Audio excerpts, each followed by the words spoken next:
Silvergate shone like a machine that never slept, with wet streets, glowing signs, and towers that cut into the clouds.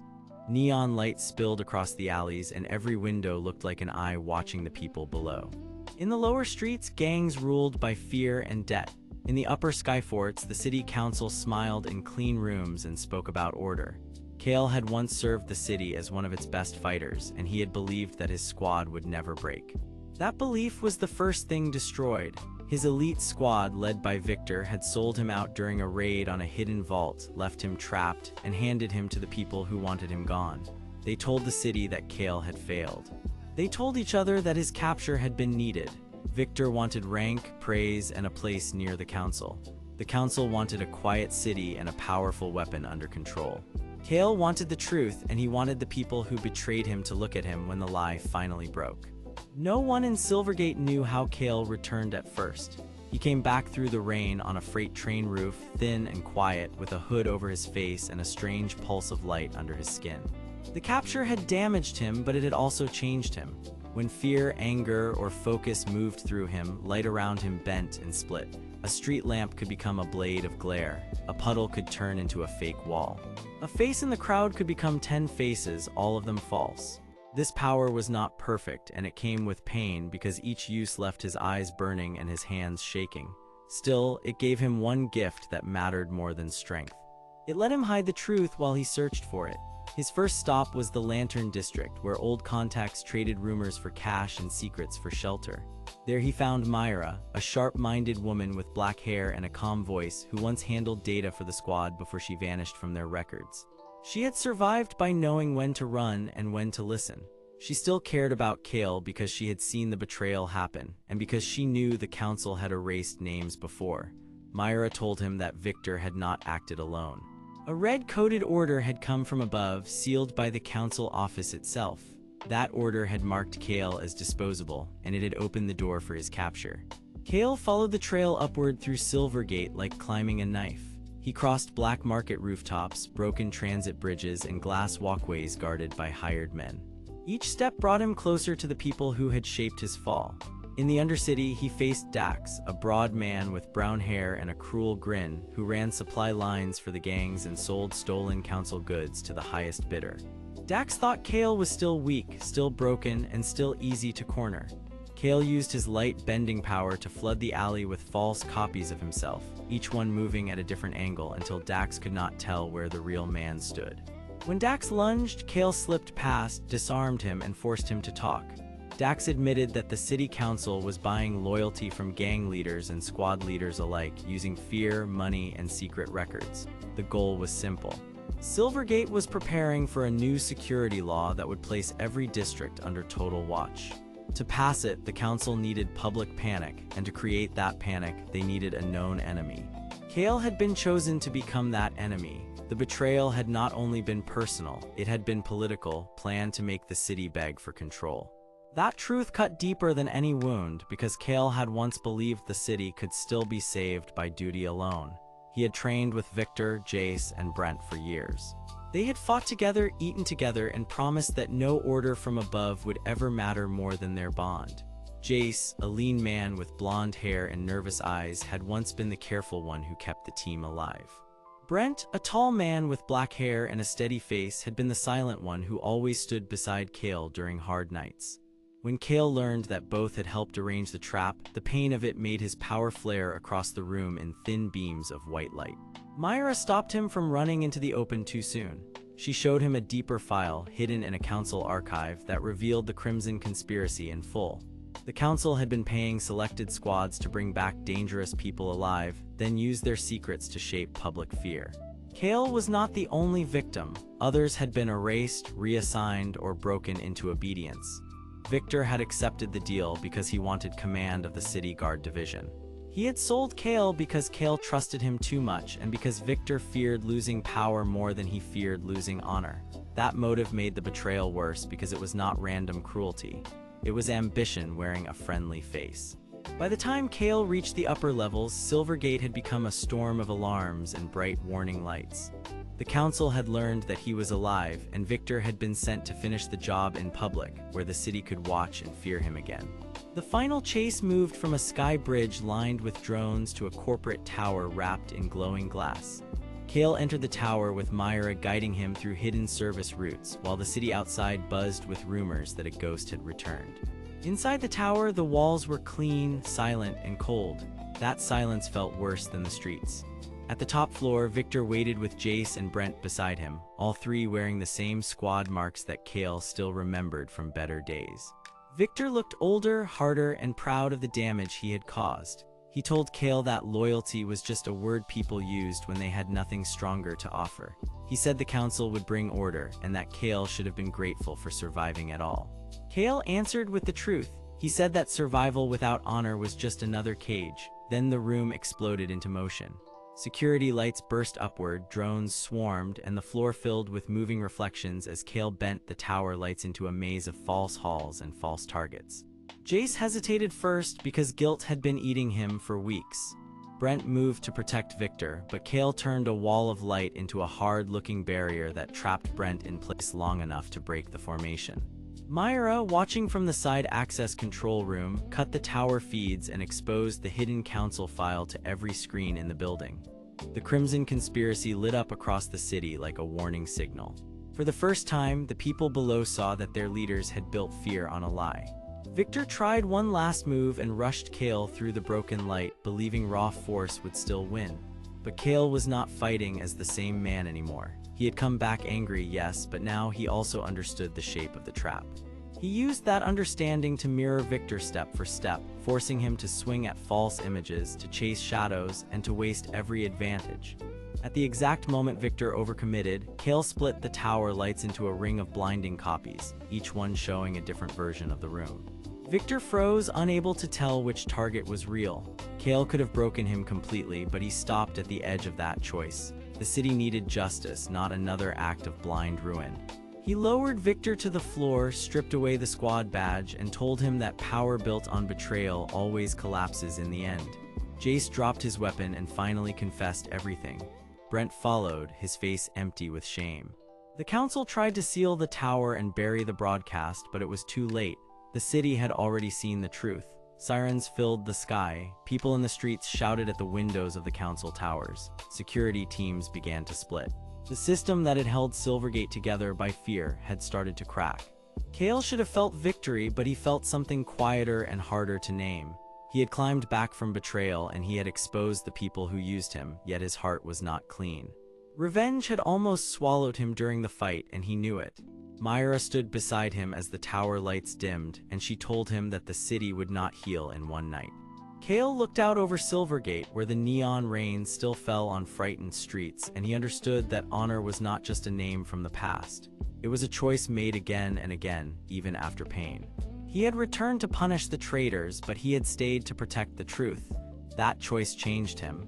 He was no longer the soldier who only followed orders, and he was no longer the victim waiting to be rescued. He had become the man who could see through lies and still choose a better path. Far below, new voices were rising in the city, and somewhere inside the broken tower, the remaining council members were already making their next move. Kael did not smile, and he did not relax. He only turned toward the next dark hallway with Myra beside him, while the last glow of the exposed conspiracy spread across Silvergate like a fire that had just begun to wake. Silvergate had never felt quiet, but that night the city felt awake in a dangerous way, as if every wet street, every glass tower, and every shadowed alley had heard the same bad news at once. Neon signs still burned above the roads and rain still clung to the steel bridges, yet people moved with sharper steps and faster eyes because the Crimson Conspiracy file had finally been exposed. Everyone knew a lie had been broken open inside the tower, and everyone also knew that the people who built that lie would not surrender easily. Kael understood that better than anyone because the truth had not made him safe. It had only made him important. Myra stayed beside him in the broken hallway, her black hair tied back and her calm face set hard with focus. She was not there to fight for glory. She wanted the city to survive the truth she had helped uncover, and she knew that truth could still be crushed if they made one wrong move. Kael, with his dark brown hair, worn black tactical coat, dark gloves, and tired but intense eyes, looked like a man who had already been pushed too far and had chosen not to fall. His light bending power still flickered faintly in his gaze, not like a gift, but like a blade that had to be handled with care. Ahead of them, the tower swallowed sound, and somewhere below, council guards were gathering fast because Victor had not lost control, he had only lost the mask. The hallway opened into a narrow service level lined with cracked screens and dead security lamps. Myra led the way through the dark because she knew the tower better than she ever admitted, and because her work as an information runner had taught her how to move through places where secrets were heavier than walls. She told Kael that the remaining council members were not panicking, which was worse. They were reorganizing. That meant Victor had already given them a plan. Victor was the former squad leader who had betrayed Kael for power and council favor, and he was not the kind of man who accepted a loss as final. He was tall, broad, and cold-faced, with short gray hair and polished dark squad armor that made him look like an official shield for the city, even while he worked against it.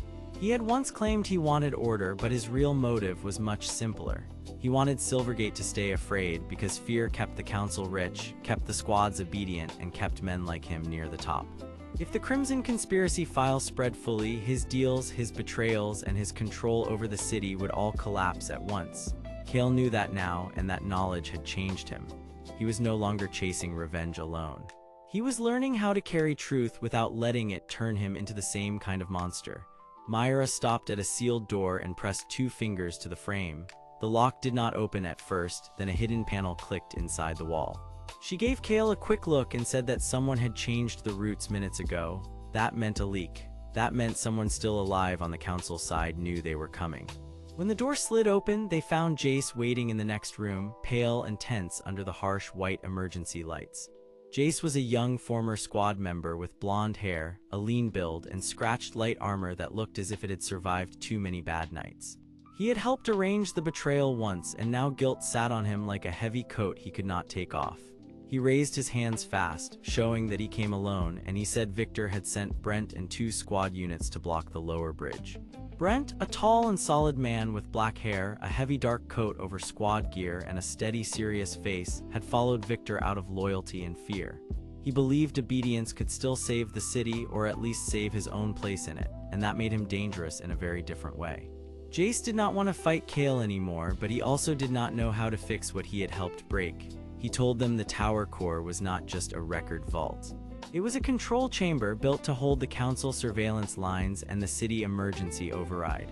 If Victor reached it first, he could lock districts, black out bridges, and flood the streets with false alarms until the whole city bowed again. That was the real stake now, not just one file and not just one betrayal. Silvergate itself could be turned into a cage. Kael listened without interrupting, and that was another sign of how much he had changed. He no longer trusted words easily, but he no longer dismissed broken people either. He asked Jace one direct question, whether he was here to help or delay them. Jace swallowed hard and said help, even if it made him sick with fear. For the first time, he meant it. They moved together toward the lower bridge, but the tower answered their choice with noise and motion. Steel shutters slammed down in the distance, red warning lights flashed across the walls, and a squad line advanced from the smoke ahead. Brent stepped out first, holding the corridor with a shield raised and a tense jaw, and behind him came armed guards with mirrored visors and hard, practiced steps. Brent did not look cruel. That was what made him dangerous. He looked like a man who believed he had already made the painful choice and now had to defend it. He called out to Kael to stop, to hand over the file, and to leave the city order in council hands. Kael answered that the council had already turned order into fear and that no city could heal while the truth was locked away. The first clash was fast and sharp. Kael bent the light around the corridor lamps, and 3 false copies of him rushed forward at once, each one moving with clean, sudden force. The guards struck at shadows and missed. Myra used the confusion to cut the alarm wires and throw the squad line into disorder. Jace, shaking but determined, jammed the side gate open and forced the bridge controls into manual mode. Brent did not retreat at once. He pushed hard, broke through one illusion, and nearly reached Kael before Kael changed the angle of the light and sent him stumbling back into the wall. No one was hurt badly, but the message was clear. Victor could not win this room with force alone. He would need something colder. As the squad line fell back, Brent looked at Jace with open disbelief as if Betrayal had finally found the wrong face. Then a hidden speaker crackled overhead and Victor spoke through the tower, his voice calm and controlled, almost kind. He said Kael should come to the core alone if he wanted the rest of the file and the truth about what really happened to his squad. The room went still. Myra immediately told Kael it was a trap. Jace said Victor would not bluff about the core records. Kael knew both could be true. So Kael followed the voice deeper, not because he trusted Victor, but because the tower had become a map of choices and every choice now mattered. Myra stayed close and Jace came too, because guilt had finally pushed him past fear. Behind them, Brent remained with the line, torn between duty and doubt, and that doubt was the first crack in Victor's wall. The lower core chamber opened around them like a hollow heart of steel and glass. Banks of old council machines stood in rows, their red seals still stamped across storage drawers and locked screens, and at the center of the room sat the master control dais with the crimson conspiracy file spread across its many data plates. Kael saw something else there too. He saw older records hidden beneath the public ones, records showing how Victor had not only betrayed Kael, but had also framed other squad members years earlier, sending them into disgrace so his own rise would look clean. The real twist hit Kael with cold force. Victor had never wanted only power. He had wanted a city that forgot how to question him, because long ago he had learned that fear was easier to rule than trust. That was why the file had been hidden with red seals. It was not just evidence. It was a lock on a whole system of lies. Victor stepped from the far side of the chamber, gray hair neat, armor polished, expression unreadable. He looked less like a man and more like the idea of control itself. He said Kael was still a fool because he believed exposure would save people. He said people wanted safety more than truth, and that he had only given them what they asked for. Kael answered that safety built on fear was not safety at all. It was a cage with clean walls. Then Victor smiled for the first time, and that smile carried the worst kind of confidence because it meant he had already prepared for this moment. The chamber lights dropped low and the tower core began to shift. Hidden panels opened behind Victor, revealing the emergency override frame and the citywide signal relay beneath it. He had not come to stop them with soldiers. He had come to force the whole district into blackout and panic if they moved closer. Myra stared at the controls and understood the danger instantly. If Victor shattered the core relay, Silvergate would lose traffic systems, bridge lights, and emergency routes all at once. People would be trapped in the dark while his loyal squads restored order with fear. Jace shook, but he stepped beside Kael anyway because he was tired of helping bad men win. Brent arrived at the chamber entrance seconds later, having finally turned away from blind loyalty, and his face showed the pain of that choice. He had realized that obedience had been helping a lie swallow the city. The last conflict rose fast. Victor used the chamber lights against Kael, trying to drown him in sharp flashes and false images, but Kael did not fight like before. He breathed, watched, and let the light split around his body. He made one clean illusion after another, not to confuse everyone, but to guide them. Myra reached the relay locks. Jace broke the backup seal. Brent held Victor off just long enough for Kael to step through the last surge and strike the core switch with a burst of bending light that froze the control frame in a web of bright fragments. The tower shook, then settled. Victor staggered back, not crushed, not gone, but finally forced to retreat from the center of his own control. Outside, Silvergate lights flickered back across the skyline, and new voices rose from the streets below, louder now, fuller now, because people had heard enough to begin choosing sides. Kael stood in the red glow of the broken conspiracy and felt something new inside himself. He was still tired, he was still angry, but he was no longer moving only from pain, he was moving from purpose. Myra looked at him with quiet approval, Jace looked ashamed but hopeful, and Brent stood silent, already facing the cost of his choice. Victor, however, did not look finished. He reached one hand toward a sealed drawer beneath the console, and his cold eyes said he still had one more move left somewhere in the dark. Kael saw it, Myra saw it, and the tower seemed to hold its breath because the next hallway, the next truth, and the next danger were already waiting just beyond the chamber door. The chamber stayed still for one short breath, and then Victor moved. His gray eyes narrowed, his armored hand slid under the console, and the sealed drawer answered with a soft metal click that sounded far too calm for the danger in the room. The air inside Silvergate Tower felt cold and tight, as if the whole building knew this was the moment when the truth might escape or be buried forever. Kael stood with his dark coat hanging open, his hands ready, and the faint glow in his eyes warned that his fractured power was waking again. Myra stayed near his side, her black hair falling straight against her layered jacket, her face calm but alert, because she was the kind of woman who noticed danger before it spoke. Jace, the nervous blonde man in scratched light armor, looked ready to help and scared to fail, while Brent, the tall black-haired man in heavy dark gear, remained rigid with the painful weight of his choice. They had already won one small opening, but Victor was not finished, and everyone in the chamber knew it. Victor pulled out a thin red key card and pressed it into the console with practiced ease. A hidden panel on the far wall slid open, and a narrow hallway appeared behind it, lit by weak white strips that made the metal floor shine like wet stone. Victor did not rush. He looked at Kael with the cold patience of a man who still believed he controlled the board. He wanted the Crimson Conspiracy file not because it gave him pleasure, but because it gave him safety. That file held the council record that tied him to secret orders, fear campaigns, and the betrayals that helped Silvergate become obedient. If the file reached the public, his career would collapse, and the city leaders who used him would turn on him in an instant. He did not fear justice. He feared being useless to the people above him. That was why he had betrayed Kael in the first place, and that was why he still fought now. He stepped into the open hallway and said in a flat voice that the tower was not the real prison. The prison was what waited outside if the wrong truth got out. Kael did not answer right away. He looked at Victor, then at Myra, then at Jace and Brent, and he saw something that changed the shape of the room. Jace was not just guilty. He was terrified of what the city would do if the council record came out, because he had helped arrange the original betrayal and had seen what happened to people who asked questions. Brent was not just stubborn. He had followed Victor because Victor promised order, and because the streets below were full of gangs, shortages, and quiet threats that made simple loyalty feel like survival. Myra was not just helping for the sake of curiosity either. Her work as an information runner had shown her enough hidden deals to know that Silvergate had been fed lies for years, and she wanted the truth because truth was the only thing that could break the cycle. Kael understood all of this in a single, clear moment, and it made his anger sharper, not softer. He had wanted revenge for a long time, but now he could see that this fight was larger than him. If Victor stayed in control, the city would keep bending under fear, and every future betrayal would be easier than the last. They moved into the hidden hallway one careful step at a time. The walls were lined with black panels, and small red seals sat at regular intervals like warning eyes.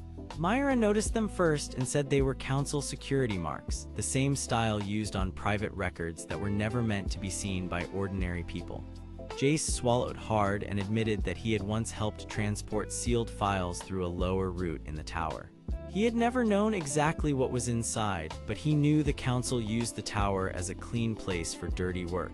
That confession mattered because it confirmed what Myra had suspected all along.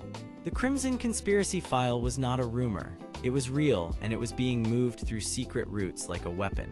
Kael reached the end of the hall and found a chamber with a broken archive rack, a dead terminal, and a single glass case in the center. Inside the case sat a thin crimson folder wrapped in red security seals. The file looked small, but it carried the weight of a city. Kael felt his chest tighten because this was the thing that could expose the council and also ruin everyone who touched it. Before anyone could step closer, the lights cut out. A hard metal alarm rang once, and from the upper grates dropped 3 drone sentries, each one dark, sharp, and built for crowd control. They were not meant to kill. They were meant to overwhelm, push, and separate people until they surrendered. Victor had planned this too, and now his motive was plain. He wanted the team broken into pieces before they could take the file. Kael moved first. His power bent the dim light around him, and his shape split into several razor-clean illusions that ran in different directions across the chamber. The drones hesitated, their sensors chasing the wrong targets.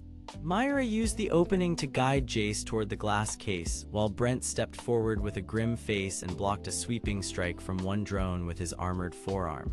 The impact drove him back, but he held. Jace fumbled with the sealed locks, his hands shaking, then steadied himself when he saw Brent refuse to retreat. That gave him courage. He punched in the override code he had once helped build, and the case opened with a dry hiss. Kael felt the file become real in the room, and at that same instant Victor spoke from the doorway behind them, calm as ever, asking whether they really thought the city would thank them for tearing down the only order it had left. The question landed harder than any blow because it carried a truth nobody wanted to say out loud. Silvergate was already weak. The streets were crowded, the supply lines were thin, and fear had been used for so long that some people no longer knew how to live without it. Victor had fed that fear, then called it stability. Kael saw the trap inside that idea, and he saw why people like Brent had been pulled into it. Still, the truth inside the Crimson File mattered more than the lie outside it. Myra snatched the folder free, but the moment her fingers touched it, a hidden line of code flashed across the folder tag and projected a map of the tower. One lower route glowed red, and beside it appeared a name that made everyone freeze. It was not Victor, it was Counselor Ellen Wade, one of the city leaders who was supposed to be above all this. The file revealed that Wade had ordered the betrayals, paid Victor to hide them, and used the council record as blackmail to keep the whole system sealed. Victor was guilty, but he was also being used. That was the twist, and it changed everything. The real hand behind the city was still in the dark, and Victor had been fighting not just to protect himself, but to protect the secret that kept Wade untouchable. Victor stiffened when he saw the name, and for the first time his face lost some of its cold control. He had not expected the file to expose him and his council backers at the same time. That shock gave Kael the opening he needed. He sent his illusions racing forward in a burst of hard light, making the drones turn and clash with empty images while the real team moved toward the lower route shown on the map. Brent made one hard choice and stood between Victor and the exit, not to win, but to delay. He told Victor that loyalty without truth was just fear wearing armor, and that one sentence struck deeper than any blade could have. Jay stayed with Brent, and that choice showed how far he had come from the frightened man who had once helped set the betrayal in motion. Myra kept the Crimson File tight against her chest, her face set with calm determination, because she understood that what she carried could shake the whole city.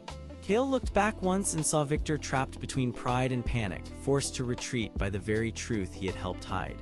The tower did not fall, but it did open, and the hidden route ahead promised more danger, more lies, and a larger enemy waiting deeper below. Kael stepped into the red-lit passage with his allies beside him, no longer fighting only for revenge, but for a city that might still be saved if he could survive long enough to speak the truth. Silvergate still glowed through the rain above, but deep under its glass towers, the city felt far smaller and far more dangerous. The red-lit passage below Silvergate Tower ran like a buried vein through black stone and old steel, and every wall hummed with weak power from forgotten systems. Kael moved first, his dark brown hair wet at the edges, his worn black coat brushing the narrow walls, while his faintly glowing eyes kept tracking every shadow ahead. Myra followed close behind, quiet and sharp, her straight black hair tied back so it would not catch on the metal pipes. Jace came next, his blonde hair falling over his nervous face, while Brent brought up the rear with his black hair and heavy steps, watching the path with the calm of a man who had spent too long following orders.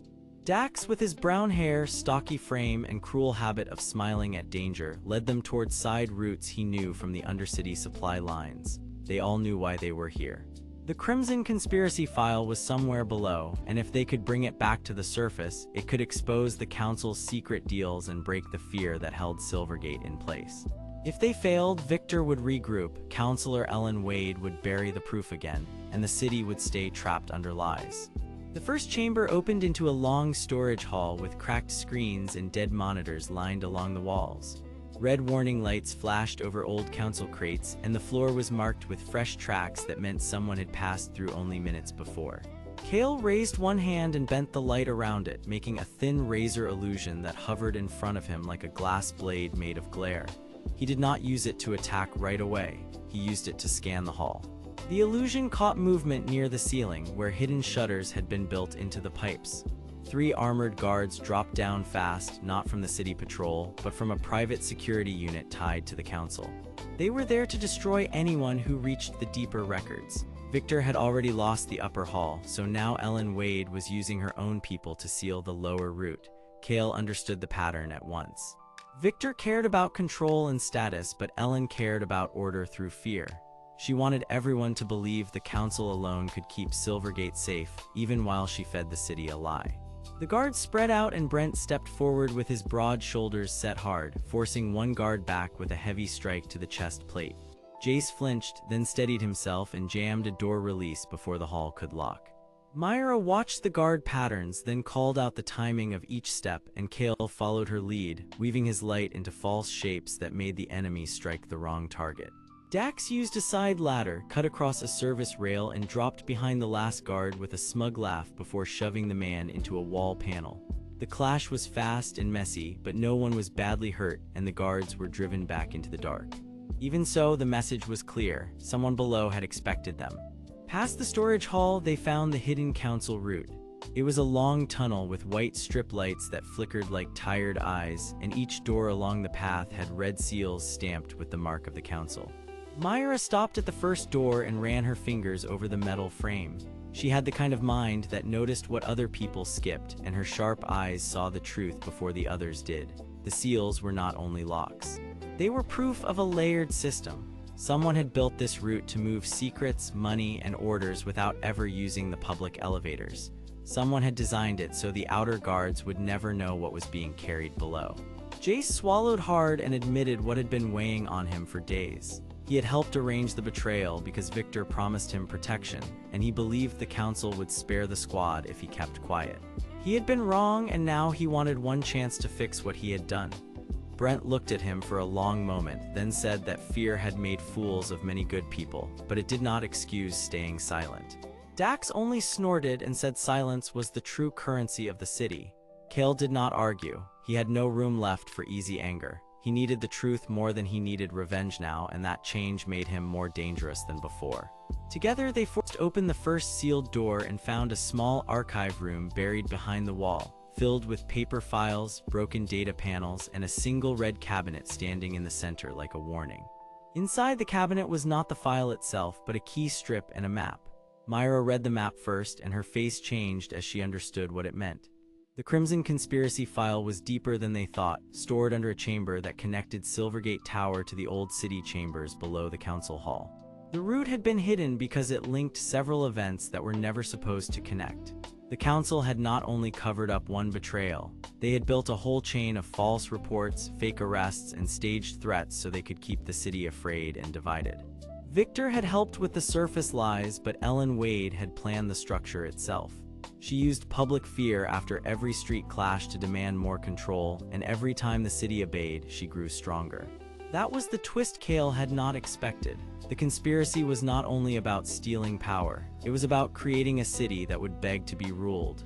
Kael stared at the map, and his tired face hardened into something calmer and sharper.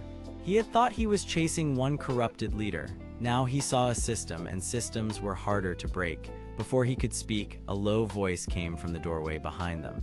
Victor stood there in polished dark armor, his short gray hair slick with rain, his cold command replaced by a strained, almost desperate edge.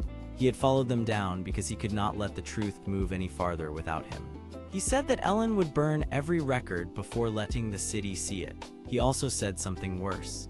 The lower chamber was already awake, and once opened, it would broadcast the hidden record through every council channel if the old relay remained intact.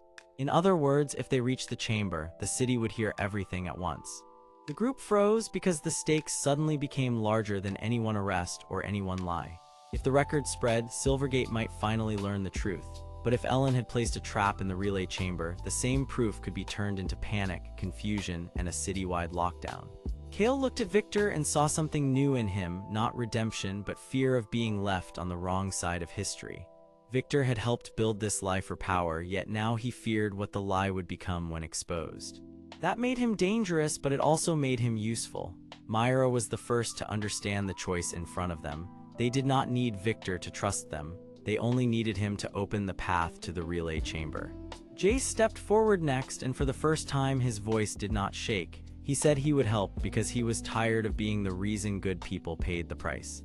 Brent nodded once, still cautious, but no longer blind. Dax smirked and said he liked this plan only because it had a better chance of making a mess. Kael almost smiled, but the pressure in the hallway made that impossible. Then the lights above them shifted from red to white, and a hidden speaker crackled to life with Counselor Ellen Wade's calm, cold voice. She said the city would not be saved by thieves, traitors, or rumor. She said order mattered more than truth when truth could tear a city apart. Then the walls began to move. Panels slid open around the chamber entrance and a ring of black barriers rose from the floor like metal teeth. Ellen had sealed the route from above and below, and the passage began to narrow. Kael threw his light outward, shaping false copies of the corridor to confuse the sensors. Myra shouted that the relay chamber was only one level deeper, but the route was now splitting into two paths, one real and one false. Jace rushed to the side panel and found the old manual switch that the council had forgotten to remove. Brent held the barrier line long enough for the others to pass. Dax slammed both hands into a door wheel and forced it open with brute strength, then laughed when the metal finally gave way. Kael moved through the shifting trap zone with his vision stretched wide and his illusions flashed in the darkness like broken mirrors. He felt the old pull in his chest, the same hunger that had driven him before, the urge to strike back and make the world pay. But now he knew the city needed more than anger. It needed proof, patience, and someone willing to stand in the open after the secret was exposed. When the final inner door opened, they saw the relay chamber ahead, a round room wrapped in cables, red glass, and towering record pillars. At its center stood a sealed console with the Crimson Conspiracy file slot beside it. And waiting beside the console, half in shadow and half in light, was a figure in council white who had not been seen until now.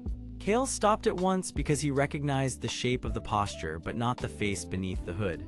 The stranger slowly lifted one hand and the whole chamber went silent, as if the room itself had been holding its breath. Whatever this person knew about Ellen Wade, Victor, and the city above, it was about to change everything again, and Kael stepped forward into the light without knowing if he was walking toward the truth or into a deeper trap. The chamber under Silvergate stayed still for one long moment, and even the red warning lights seemed to hold their glow a little tighter. The air was cold, dry, and heavy with old power, while black metal walls threw hard shadows across the floor. Kael stood near the center of it all, his worn black tactical coat cutting a sharp shape against the light, and his dark brown hair falling over a tired face that had learned not to trust silence.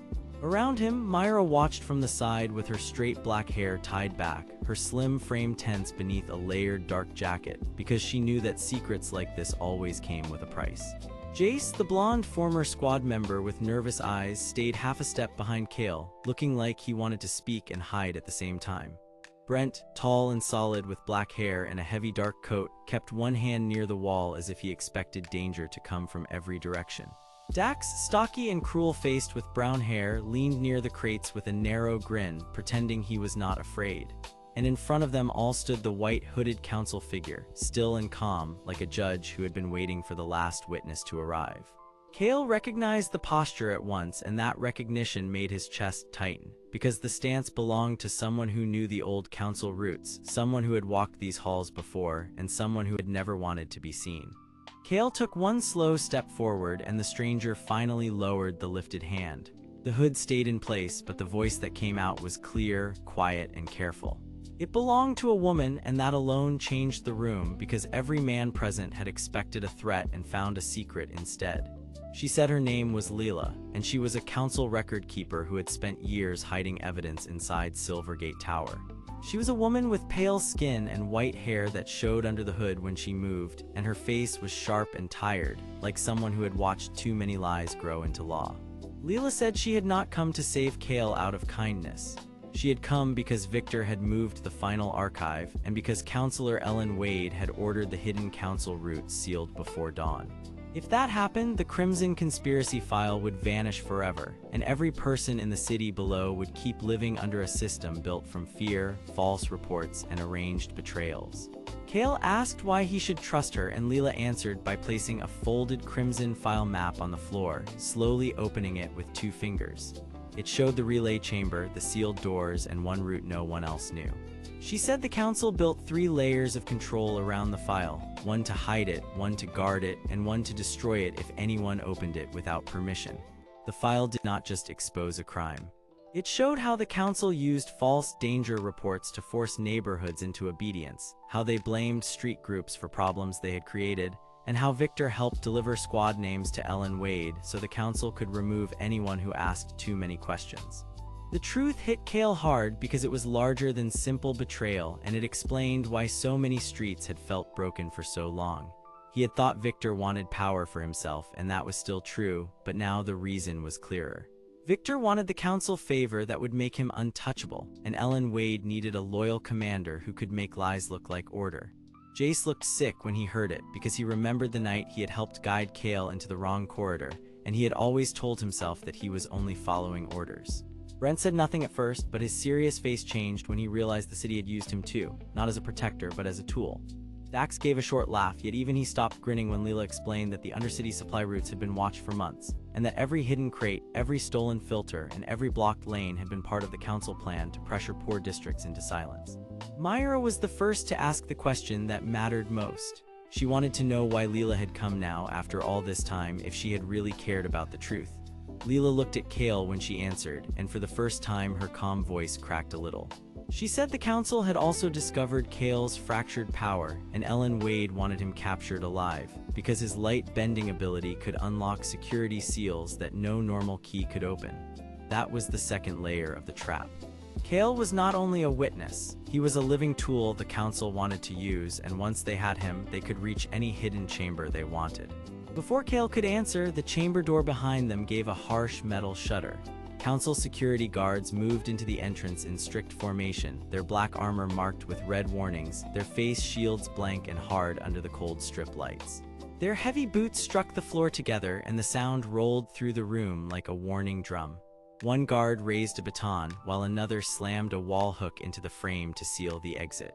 Victor came in behind them, tall and broad in polished dark squad armor, his short gray hair neat, his cold face fixed with the same empty confidence he always wore when he believed control was enough. He looked straight at Kael and did not even pretend surprise. That was when the full trap became clear. Victor had known Leela would appear. He had likely let her come on purpose because he wanted Kael to hear enough truth to lower his guard before the net closed. Victor said the file was dangerous, the city needed discipline, and anyone who spread old council records would cause panic. His motive was simple, and that made him more frightening. He did not care about peace. He cared about rank, safety for himself, and the right to stand close to Ellen Wade when the city finally bent under fear. Leela stepped back at once, and Myra moved beside Kael with steady eyes, already searching for another way out. Jace swallowed hard and admitted in a shaky voice that Victor had once promised him protection if he helped cover the betrayal. That promise had turned his life into guilt, and now he was finally too tired to keep pretending it had been worth it. Brent shifted forward, not to attack but to stand between Victor and the others. He had followed Victor once out of loyalty and fear, but now he saw the truth, and the truth was uglier than any order he had ever obeyed. Dax, who hated being cornered more than he hated danger, kicked one of the old crates aside and muttered that the council had finally gone too far even for him. Kael felt the fractured power under his skin begin to stir. The air around his hands bent wrong, and the red warning lights seemed to split into thin, sharp lines at the edge of his vision. He did not attack first. Instead, he used the light to throw two false copies of himself across the chamber, each one moving just enough to confuse the guards and break their formation. The room filled with sudden motion, and the council security lines stumbled as they swung toward the wrong targets. Myra grabbed the crimson file map and dashed toward the side console because she had already understood what Leela had not said aloud. The relay chamber was the real key. If the hidden records could be pushed through the console, the Crimson Conspiracy file might broadcast across Silvergate before Victor could seal it again. Leela shouted that the chamber below held a backup route, and that the old service panels behind the wall could open if Kael bent the lock light at the right angle. Kael moved fast, his illusions flashing against the black metal walls as he forced the security seal to flicker. One door half opened, then jammed. A guard lunged, but Brent slammed him back with his shoulder and drove him away from the narrow passage. Jace, with shaking hands, grabbed a dropped panel key and shouted the access line he had once helped memorize. That small act mattered because it was the first honest thing he had done since the betrayal. Victor watched all of it with a hard stare, then reached for the chamber controls and cut the main lights. Darkness rushed across the room, but Kael did not retreat. He saw the lines of power in the shadows, and he realized that Victor had made one mistake. Victor had come too early, before the relay chamber was fully sealed. If Kael could reach the console, the whole city might hear the truth at once. And as the emergency lights pulsed red over every face, the white-hooded Leela turned toward Kael and said one final thing that changed the shape of the night. She told him that Ellen Wade was not waiting in Silvergate Tower by chance. Ellen Wade was already moving toward the relay chamber herself because she knew one more thing about Kael that Victor did not. Kael was not only tied to the Crimson File, he was tied to the original seal that locked it away, and if that seal broke the wrong way, it could expose every name in the council list. Kael stared at her in shock because that meant the conspiracy was deeper than he had imagined, and the next choice he made would not only expose the city. It could also decide who would stand with him when Ellen Wade finally arrived, and who would turn away when the last seal began to fail. Silvergate slept under a hard rain, and the city lights shimmered on every wet street like broken glass. Tall towers rose into the dark sky while the lower alleys stayed crowded, noisy, and tense. Deep under Silvergate Tower, where white strip lights hummed above old metal doors, Kael stood in a narrow service hall and listened to Myra explain the worst part of the truth. He had already known the Crimson Conspiracy File held dangerous names, but now he understood that the file was only one lock in a larger chain. Kael was tied to the original seal that kept the record buried, and if that seal broke the wrong way, it could expose every council name hidden inside. Myra, a slim woman with straight black hair, sharp eyes, and a dark layered jacket, wanted the truth to come out, but she also wanted the city to survive the shock. Kael, a lean man with dark brown hair, a worn black tactical coat, and tired eyes that could flash with light, wanted justice, yet he feared becoming the cause of a collapse he could not control. That was the heart of the conflict now. If he opened the file too soon, Silvergate could fall into panic. If he hid it again, the council would keep ruling by fear.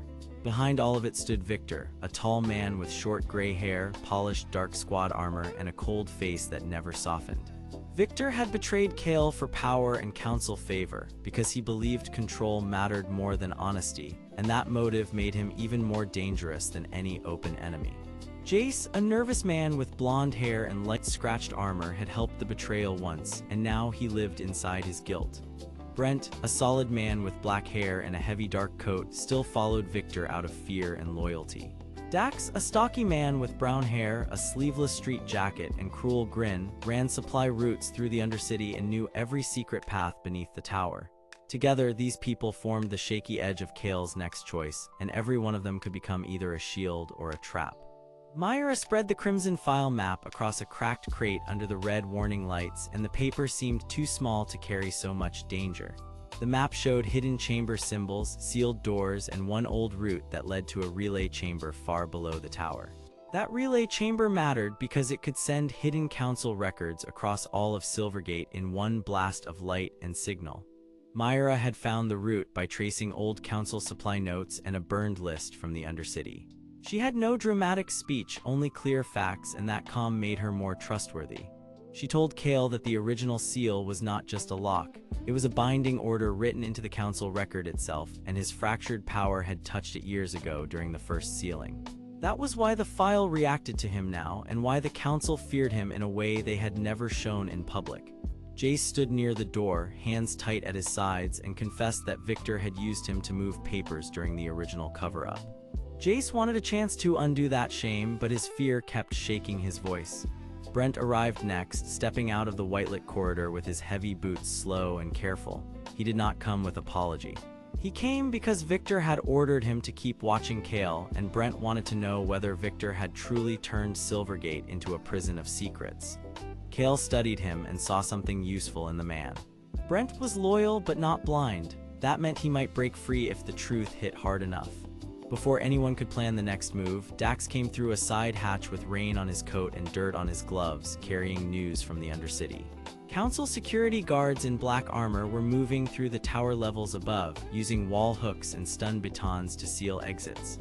Dax said Victor had given the order because Victor wanted the file before anyone else could reach the relay chamber. He also said a hooded council figure in white had been seen near the lower route, standing perfectly still beside a sealed door, as if waiting for the right moment to speak or strike. Nobody knew that figure well enough to trust them, and nobody could ignore them either. Kael moved first because waiting would only help Victor. He led the others into the hidden council route, a buried tunnel network lined with white strip lights, sealed metal doors, and old service panels that groaned with age. The air felt stale and cold, and each step echoed like a warning. Myra stayed close, reading the route notes under her phone light. Jace walked behind her, flinching at every sound. Brent brought up the rear not out of trust but out of duty and a growing doubt. Dax guided them through side passages that only he knew because he had used them for supply runs and quiet deals for years. When the first security team found them, the tunnel filled with sharp movement and hard shouts. The guards wore black council armor with red warning marks, and they moved in strict formation, trying to force Kael back with stun batons and wall hooks. Kael raised his fractured power, and light bent around his hands in razor-sharp lines that split the dark into false angles. To the guards, it looked as if Kael moved in 3 places at once. He did not attack to harm them. He used the illusions to confuse their sight, turn them into the wrong corners, and drive them away from the route. The clash was fast, bright, and tense, and when it ended, the guards had been forced to retreat deeper into the tower. That victory should have felt good, but the next revelation made the air colder. One fallen root panel opened into a service niche, and inside it Kael found an old council stamp with his own mark on it. Myra recognized it at once. The seal had once been placed by someone who protected the Crimson File, not by someone who stole it. That meant the first betrayal had been more complex than Victor had ever admitted. Kael was not only a target. He had once helped hide the truth because he had believed the council would use the file to crush innocent people if it ever leaked into the wrong hands. That memory hit him hard because it meant his past was not pure and simple. He had helped build the prison he now wanted to break. Still, the moment did not give him comfort. It gave him purpose. If he had helped seal the truth once, then he could choose a better way to open it now. The relay chamber waited below like a sealed heart inside the tower. It was a circular room with red glass panels, cable bundles, record pillars, and a central console built to broadcast hidden council records across Silvergate. Screens flickered with old files, while red warning lights washed the walls in sharp color. Victor was already there, standing tall beside the console with his polished armor catching the light. Brent stopped short when he saw him because loyalty and fear pulled him in opposite directions. Victor did not look angry, he looked certain. He said the city needed order, not exposure, and that the council list could not be released because people would panic, businesses would fail, and the streets would riot. His motive was clear now. He believed fear was safer than truth, and he was willing to protect his own rise by keeping the city blind. That belief made him cold, but it also made him predictable. Myra called him out and said he had not protected Silvergate at all. He had protected his own control. Then the hooded council figure stepped out from the side shadows, robe white against the red glow, face half hidden and voice low. The figure spoke a single hard truth. Ellen Wade was not coming to stop the leak. She was coming to take the last seal for herself because the seal did more than hide names. It also held the final proof that the council had built its rule on staged fear and careful betrayals. That was the twist no one had expected. Ellen Wade had not only known about the conspiracy. She had designed part of it from the beginning, and Victor had been helping her all along without fully understanding her larger plan. Kael felt the room narrow around him as the pieces locked together. Victor had been a greedy liar, but Ellen Wade was the patient hand behind the whole machine. Before anyone could react, the relay chamber doors slammed shut and red alarms burst to life. Security guards rushed the upper hall. The hooded figure moved to the console. Jace froze. Brent lifted his hands, unsure where to stand. Dax cursed and looked for an exit. Kael stepped forward, light gathering in his eyes because this was the moment that would define him. He could expose the file now, risk the city, and force the truth into the open. Or he could hold it back one more time, survive the chamber, and find a safer way to break Ellen Wade's control. For the first time, Kael did not think like a frightened survivor. He thought like someone who had finally accepted the weight of choice. He looked at Myra, saw trust in her steady face, and then looked at the others, seeing fear, guilt, and doubt all at once. The last seal on the console began to flash, weak and unstable, and the whole chamber seemed ready to split open. Kael raised his hand, and the light in his fractured power sharpened into a bright line across the red glass, just as the hidden council route behind them began to shake with approaching footsteps. He did not know yet whether he would break the seal or protect it, but he knew the next few seconds would decide who escaped Silvergate Tower, who stood with him, and who would choose Ellen Wade when she finally arrived. Silvergate Tower crouched above the city like a dark knife, and its lower halls felt even colder than the rain outside. Red warning lights pulsed across black metal walls, while white strip lights ran through the hidden council route like thin frozen lines. Deep below the tower in the relay chamber, the air pressed tight and stale, and every sound seemed too loud. Kael stood in the center of that pressure, his dark brown hair damp with sweat, his worn black tactical coat hanging open, and his tired face locked on the weak light in his hand. He was not trying to look brave. He was trying to keep the chamber from breaking apart before help or enemies reached him. That was the whole problem now. If the red glass seal cracked the wrong way, the truth inside could be lost forever. If he held it too long, the chamber could collapse around them. And if Ellen Wade reached the room first, she could seize the file and bury the city again in lies. Myra stayed close to the wall, her straight black hair tucked behind one ear, her layered dark jacket covered in dust from the tunnels. She had the calm eyes of someone who read danger faster than most people read signs. She had brought Kael the route maps, the old records, and the first real proof that the city council had used fear to control Silvergate for years. She wanted the truth exposed because she had seen too many people crushed by secret rules and false stories. Jace stood a little behind her, blonde hair falling into his nervous eyes, his light squad armor scratched and bent from long days of regret.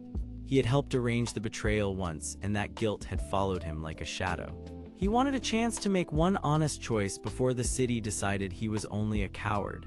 Brent stood near the entrance, tall and solid, black hair shaved close at the sides, his heavy dark coat hanging over squad gear. He had followed Victor out of loyalty and fear, but now he had started to see how that fear was being used against him. Dax leaned against a crate with brown hair, a stocky frame, and a cruel grin that never fully faded, even when the danger grew. He ran undercity supply routes and traded in secrets, and he cared most about survival, profit, and staying ahead of whoever hunted him. Each of them had a reason to be here, and each reason mattered because this was no longer only Kael's fight. It was the moment when every hidden motive had to show its face. The chamber shook again, and the bright line of Kael's fractured power slid across the red glass seal. He had bent the light with care, making it sharp and narrow, almost like a blade made of brightness. The line did not cut yet. It held.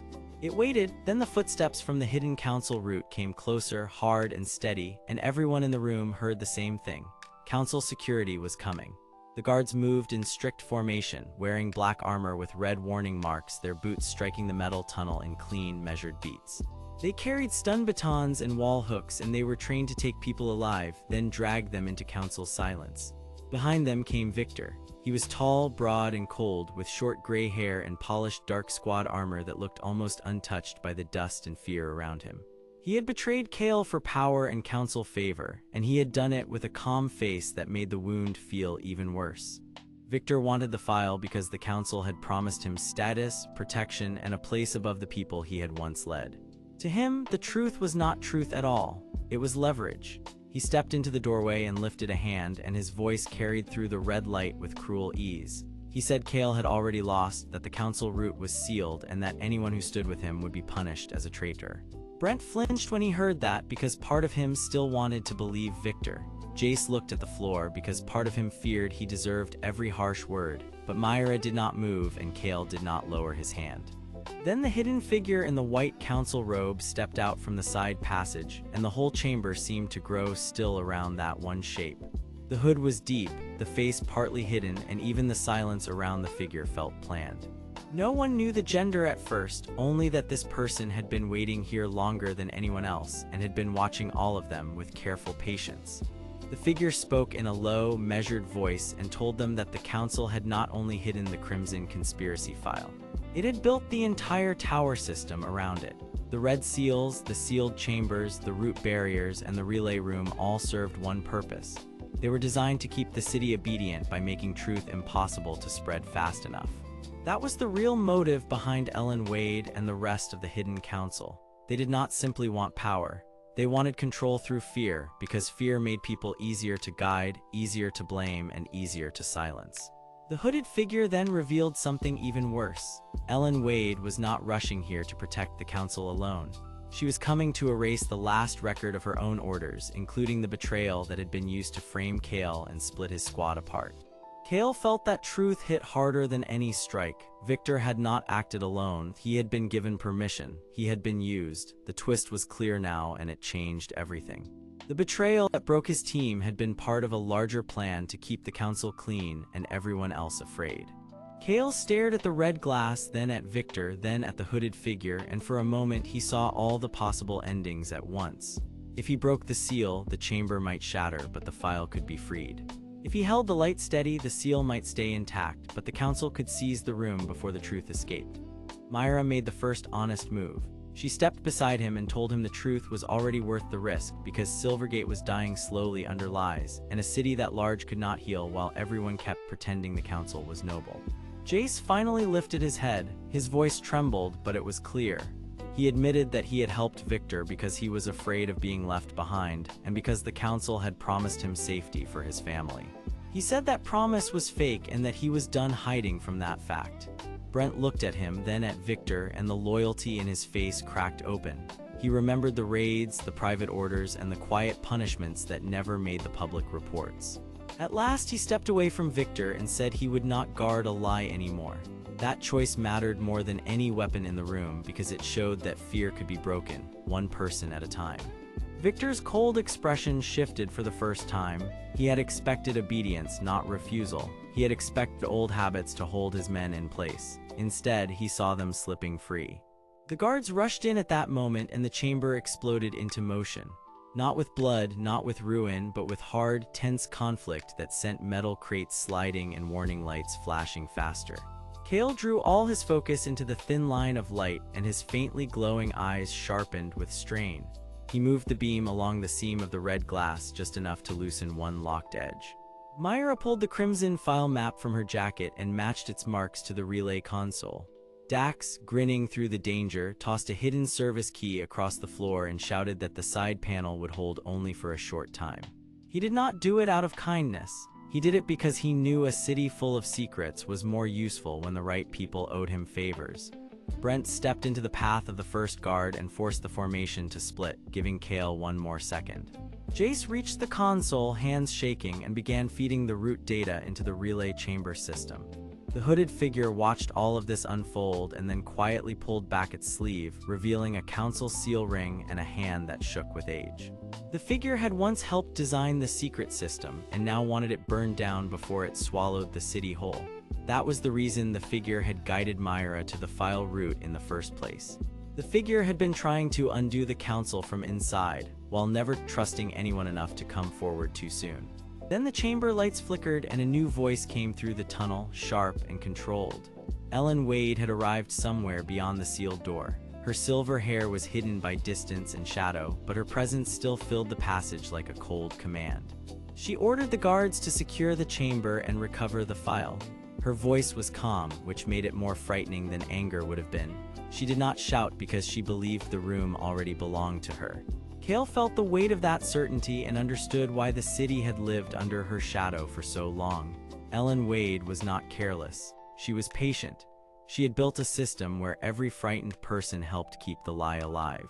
But the room no longer belonged to her alone. The file map was sinking. The relay console was waking up. The red glass was beginning to open. Kael, Myra, Jace, Brent, and even Dax had all chosen sides, and none of them stood in the same place they had occupied at the start. Kael had begun this moment thinking only about whether to break the seal or protect it. Now he understood that the real choice was harder. He had to decide what kind of person would carry the truth when the door finally gave way. He lifted his hand again, his fractured power brightening into a steady white line, and the chamber held its breath as Ellen Wade came closer. Silvergate Tower stood above the city like a black blade, and its narrow halls still glowed with cold white light. Below that polished height, deep in the hidden council root, the air felt wet, tight, and heavy with fear. The red warning chamber waited at the center of it all, with cracked screens, old crates, and red lights that flashed across every face. Kael stood there with his dark brown hair damp at his forehead, his lean body tense inside a worn black tactical coat, and his tired eyes fixed on the seal ahead. He was not alone anymore, and that made the moment more dangerous than before. Myra, the quiet runner with straight black hair and sharp eyes, stood near the wall with her layered dark jacket pulled close. Jace, the nervous young man with blonde hair and light squad armor, kept swallowing hard as guilt pulled at his face. Brent, the tall man with black hair and a heavy dark coat, stood stiffly beside a storage crate, trying to look loyal even while doubt showed in his eyes. Dax, the stocky man with brown hair and a cruel grin, leaned near the console with his utility belts hanging low, acting calm while his hand rested near a hidden panel. And now Ellen Wade, the silver-haired counselor in formal dark clothing, stepped closer through the red light with a stern face that never once lost control. The central conflict was clear now, even if it had taken Kael too long to see it. If the seal was broken, the council's secrets behind it could spread across Silvergate. If it stayed closed, the city would remain trapped under lies. Ellen wanted the seal because she wanted control, and her reason was simple and dangerous. She believed truth without order would tear Silvergate apart, and she was willing to crush anyone who challenged that belief. Her guards had followed her into the tunnel, dark-haired men in black armor with red warning marks, their face shields hiding every feeling. They held stun batons and wall hooks ready to surround the room the moment she gave the order. Kael understood then that the fight was not only for a file or a chamber. It was for the right to decide what the people of Silvergate would ever be allowed to know. Ellen stopped a few steps away and her voice came out calm, sharp, and final. She told Kael that he was still young enough to think truth was enough by itself, but the city did not survive on truth alone.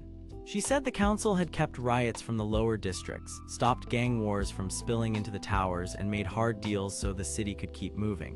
She admitted the conspiracy file was real, and that it would show secret bargains, erased arrests, and quiet threats used to hold the city together. But she insisted that without control, those same records would be used by criminals, rivals, and angry crowds to tear Silvergate apart. Her motive was not random cruelty. It was fear wrapped in duty. She believed she alone could carry the weight of that lie because she thought the city was too fragile to survive the whole truth. Kael listened, and for one short moment, he almost understood her. Then he saw the guard line shift behind her, and he saw how easily fear could become a cage. Myra stepped forward first, her face steady and her voice low.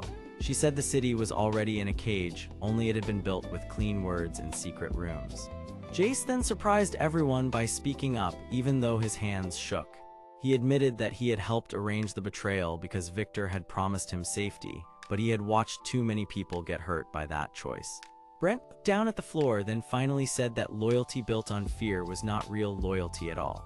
Dax gave a dry laugh and said he did not trust the council, the gangs, or even the people in the room, but he trusted a system of lies even less, because lies always demanded more payment later. Those words shifted the room. Kael felt the fractured power inside him brighten, and the steady white line around his hand grew cleaner, brighter, and more controlled. He was no longer thinking about breaking the seal for revenge or protecting it for fear. He was beginning to understand that the power itself was only a tool, and the real burden was the truth it could reveal. That change mattered because it meant Kael was no longer acting like a frightened fighter. He was starting to act like someone who could carry a dangerous truth without letting it break him. Then the hidden council root behind them groaned with a low metal sound, and everyone turned at once. A side panel in the wall slid open a little, revealing a narrow passage with white strip lights and sealed doors beyond it. From inside that passage came a second figure, one none of them had expected. The hooded council figure stood in a white robe, still and silent, with only part of a face visible under the hood. No one could tell if this person was a man or a woman, and that made the figure feel even colder. The figure raised one hand and placed a small folded map on the floor. It was the Crimson File map marked with red lines, hidden chamber symbols, and route notes that pointed toward the relay chamber. The twist was simple, but it changed everything. Ellen was not the only person inside the council who knew the truth. Someone higher or deeper had been watching this entire move and had opened a second path for them.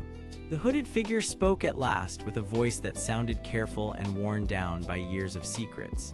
The figure said the relay chamber could broadcast the file across Silvergate, but only if someone at the console chose to send it all at once. If the wrong person touched it, the records would be sealed deeper, and every witness in the tower would be trapped behind lockdown doors. That was why the council had built the chamber in the first place. It was not only a storage room. It was a trap and a loudspeaker at the same time. Ellen's face changed for the first time, just a little, and that small change told Kael more than her calm voice ever could. She had not expected a traitor within her own hidden system. Victor chose that moment to appear from the side hall, his short gray hair catching the red light as he stepped forward in polished dark squad armor. He had been following the hidden route from the start, waiting for the best moment to take control when everyone else was exhausted. His cold expression showed no shame, only impatience. He said Kael was wasting time, that the city needed a strong hand, and that the file should never reach the public. He wanted the council to stay in place because the council had promised him rank, protection, and power. He believed order mattered more than honesty, and he was willing to use anyone to prove it. Now the room held two different kinds of control, and both of them were trying to crush the same truth. The guards moved first. Two of them rushed the chamber entrance, batons lifted, while another pair snapped wall hooks into the frame to block escape. The room exploded into motion, but the conflict stayed clean and controlled, with no one seeking harm beyond what was needed to stop the others. Myra ducked behind a crate and pulled a cable loose from the broken screen stack, using it to trip one guard without letting the others close in. Jace, shaking badly, grabbed a dropped baton and used it to push a second guard back, his face full of panic and resolve at the same time. Brent stepped in front of Ellen for one brief second, not to protect her, but to stop Victor from using her as a shield. That was the moment Brent truly chose a side. He had spent so long following orders that even he had forgotten his own voice, but now he finally used it. He told Victor that fear had ruled them long enough. Dax moved fast through the side walkway, using his knowledge of the underground routes to open a sealed maintenance panel and cut the lock on the rear door. His grin was gone now, replaced by hard focus, because even he understood that the city was too far gone for easy games. Kael raised his hand higher, and the fractured power answered with a bright white shape that bent the light around the guards. For a moment, the room filled with sharp afterimages, false edges, and blinding lines that made every movement hard to trust. It was not a weapon meant to destroy, it was a force that confused, split, and redirected. That mattered because Kael was not trying to win by crushing people. He was trying to give everyone one clear chance to choose. Through the chaos, the hooded figure reached the relay chamber door and pressed a small seal into the wall panel.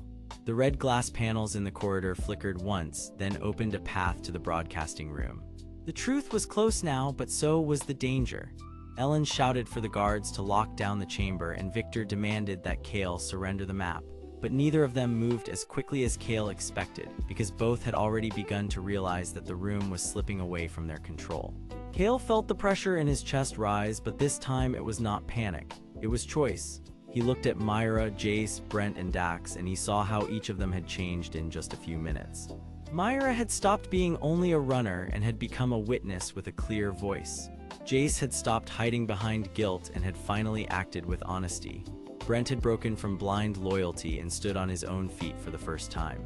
Dax had stopped pretending that selfishness could protect him, and he had started helping because he understood the cost of staying silent.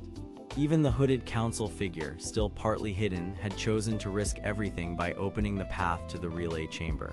Kael realized then that this was the true meaning of carrying truth. It was not enough to find it. Someone had to stand in front of power and say it mattered more than fear. He lowered his hands slightly, and the white line around his fractured power steadied instead of tearing apart. Then he looked straight at Ellen Wade and told her that he understood her fear, but he would not let fear lead the city any longer. He said the people of Silvergate deserved the whole story, even if it hurt first. Ellen stared back, and for one brief second, the stern mask on her face looked tired and old. She had spent years building a wall around the city and maybe around herself too. Then the relay chamber alarm gave a low pulse, signaling that the broadcasting system was ready. The hidden council route beyond it opened wider, showing red glass, cable bundles, and the central console waiting in the dark. Victor took one step forward, still trying to seize control. The guards regrouped behind him. The hooded figure remained in the doorway, silent and unreadable. And Kael, with his light now steady in his hand, moved toward the relay chamber at last, knowing the next moment would decide whether Silvergate heard the truth or swallowed it whole. Silvergate was still holding its breath when Kael reached the relay chamber, because the whole hidden floor felt like a wound under the city.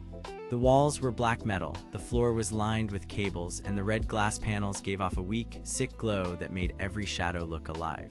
Behind him, the hidden council route narrowed into a long tunnel of white strip lights and sealed doors, while ahead of him waited the central console that could send one message across all of Silvergate.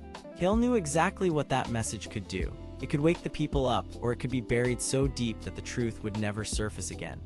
Victor knew it too, and that was why he had stepped forward with such hard calm, while the guards regrouped in a line behind him, and the hooded council figure stood in the doorway like a silent warning.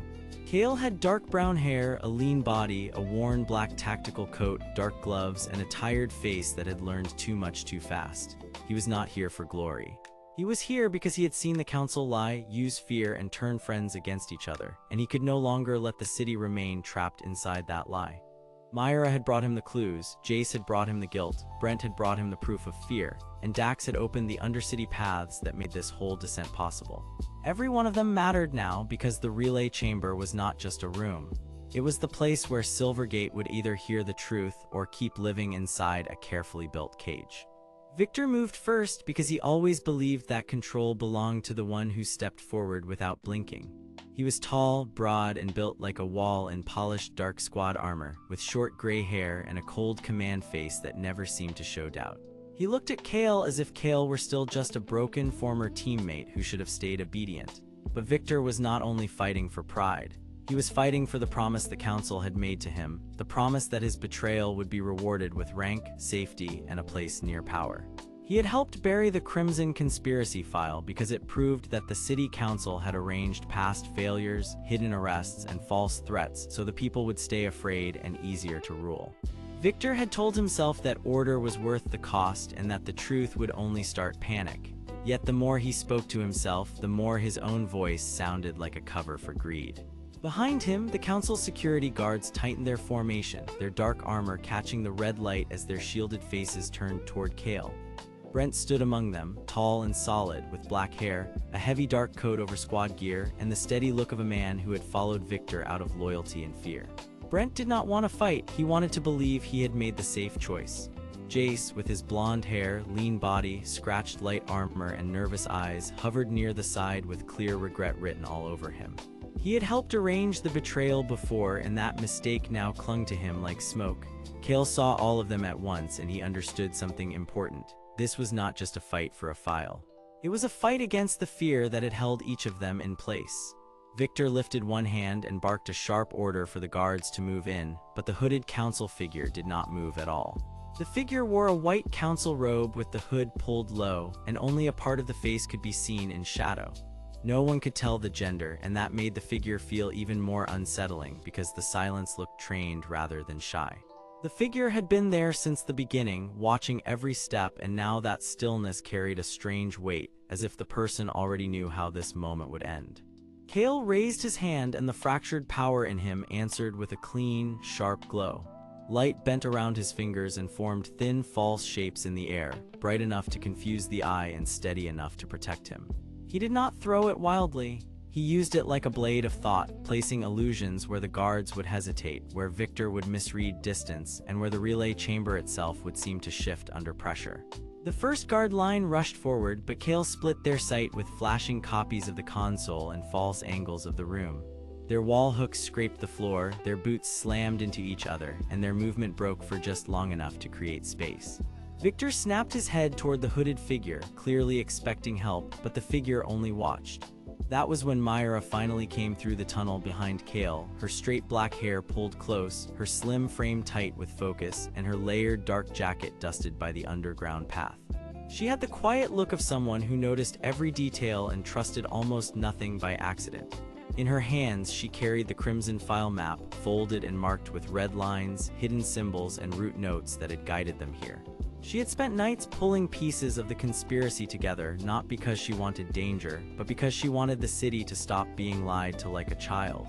She shouted that the broadcast line was still open, but it would only stay open for a few moments more. That changed everything. Kael now had a real clock, and Victor knew it. The guards pushed harder, trying to overwhelm Kael before he could reach the central console. Brent moved with heavy steps, trying to block the path, but Jace suddenly called out that the console seals were already loosening. That tiny act of courage shocked everyone because it showed that guilt had finally become a choice instead of a burden. Victor turned on Jace with a glare so cold it almost stopped the room. He told Jace that weak people always ran toward the truth only after they had already helped hide it. Jace flinched, but he did not back away. For the first time, he looked ashamed in a way that was honest enough to matter. Then the relay chamber revealed its deepest secret. The central console was not only meant to send messages. It was built with old council command locks that could also overwrite broadcasts and replace them with false emergency alerts. That was the true reason the chamber had been hidden beneath Silvergate Tower. The council did not just fear the truth. It had built a machine to fight the truth the moment it appeared. Kael saw the full shape of the trap, and so did Myra. She shouted that Counselor Ellen Wade had ordered this chamber to remain sealed because a free broadcast would expose how the council had used staged shortages, fake raids, and selective punishments to keep neighborhoods obedient. Ellen Wade was the real mind behind the silence. She was a woman with silver hair, a stern face, and formal council clothing, and her power came not from strength but from planning. She believed that people could not be trusted with too much truth because truth might lead them to question the entire system that protected her control. That was why she backed Victor. She needed loyal men who would keep the city afraid while she kept her hands clean.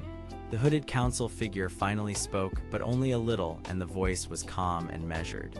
The figure said that Ellen had planned for Victor to take the blame if the chamber failed.